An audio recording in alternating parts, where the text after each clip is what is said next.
Ju e shifni fushat e ti, është një fushat pa frut, pa asgjë. Një fushat që me cilën kërkon se si të kaloj nga një ditë në tjetër me skandale të mëdha, me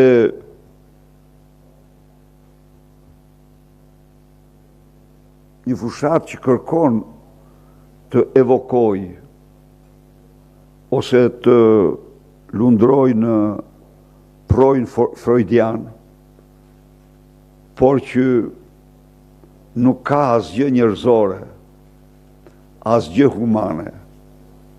Tani, njëri që bën kryefjali një javë rjesht, po t'ikin burrat një muaj dhe po t'ikin gratë një muaj.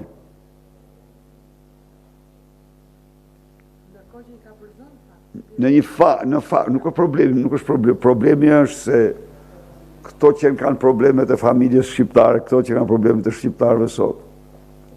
Po çfarë problemi është ajo? Po t'i ke një muaj, ky po t'i ke një muaj ai. Ata kanë problem radhë parë mirëqenjen, kanë problem shkollimin e fëmijëve, kanë problem sigurinë e fëmijëve. Një nusë e re, një zonjë e re në Krujë më tha, çfarë do bëni ju për frit, doktor? E pash njërë ku e kishte, tha se unë këtu kam 2 fëmijë, nuk ka kopsht, ka gjithsejt vetëm 2 kopshte në Krujë.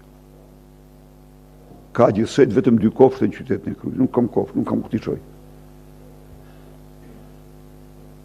Pra, familje që detyrohet për sjellin anëtarët e vet jashtë vendit se s'kan punë, s'ka ushqim, s'u mjafton të ardhurat. Familje që konstatojnë se shkollat po degradojnë dhe niveli i dijeve të fëmijëve të tyre në vend se të rritet bie. Kjo është e vërteta. Familje që paksohen dhe vetëm paksohen. Unë isha dje në Korçë. Cilat ishin shifrat për Ersekën. Erseka ka qenë 27.000 banor në vitin 2013. Erseka ka ngel me 7.000 banor. 7.000 banor. Një largim mas. Dhe këta 7.000 e kuptoni vetë, këta janë, po të bësh mesatarën e mosh, ku del mosh 80 të thyrë. Erseka ka patur vetëm një lindje në vitin 2023, qyteti. Pra, dhe asnjë fjalë nuk thuhet për këto. Ne do të bëjmë kemi vendosur një politikë demografike shumë të fortë. Ne do të japim bonus për fëmijën e parë, 70 euro. Bonus për fëmijën e dytë, 60 euro. Për fëmijën e tretë, do t'jenë nga lindja gjerë në 23 vjeç të gjitha shpenzimet e shtetit. Po kështu fëmijën e katërt.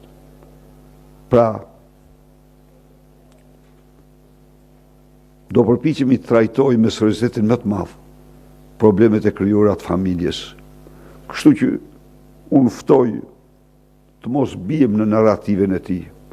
Ta injorojmë, natyrisht. Ajo është, thash dhe njëherë, një fushat elektorale tallava, një fushat elektorale banaliteti, bulizmi, flet me gjuhë të fortit, si Nureddin Dumani në sallë gjyqit. Pastaj kujtohet se shkeli çdo normë standard, tërhiqet për të vazhduar të nesër me njëjtat terma. Të gjitha këto janë avantazhe për ne në kuptimin që qytetarët presin të dëgjojnë fjalën tonë, presin të dëgjojnë programin tonë, ndaj dhe ju falënderoj shumë për punën që bëni dhe ju inkurajoj që këto 2 javë, 3 javë që kanë mbetur të shumë fishojmë energjitë tona.